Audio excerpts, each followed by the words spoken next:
দরদের সব আটকালেও সময়কে আটকাতে পারছেন না অনন্য মামুন। 2023 সাল থেকে অনন্য মামুনের সঙ্গে যেন লুকোচুরি খেলছে সময়। বছরের প্রথম দিকে মুক্তির ঘোষণা দিলেও তা পিছিয়ে গেছে নানা কারণে। দরদ একটি প্যান ইন্ডিয়ান সিনেমা। এরকম সিনেমায় প্রথমবার অভিনয় করেছেন ঢালিউড চলচ্চিত্র ইন্ডাস্ট্রির সুপারস্টার শাকিব খান। এ সিনেমায় কিং খানের সঙ্গী হয়েছেন বলিউডের আলোচিত অভিনেত্রী সোনাল চৌহান। 2023 সালে খুব ঘটা করে ভারতের বিভিন্ন লোকেশনে নির্মাতা অনন্য মামুন করেন দরদের শুটিং।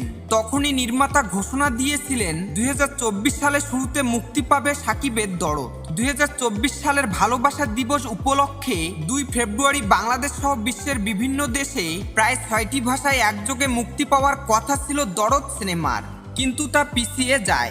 এরই মাঝে শাকিব খানকে নিয়ে নির্মাতা হিমেল আশরাফ নির্মাণ করেন রাজকুমার।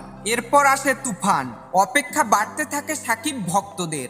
এরপর ঘোষণা আসে সেপ্টেম্বরে আসছে শাকিব খানের দরদ। সেই সময়কেও যেন ধরতে পারছেন না অনন্য মামুন। বাংলাদেশের প্রতিকূল অবস্থায় কি আদৌ মুক্তি পাবে দরদ? সে উত্তর পাওয়া যাচ্ছে না অনন্য মামুনের কাছে। এরকম হতাশা নিয়ে অপেক্ষায় আছেন কিং খানের ভক্তরা।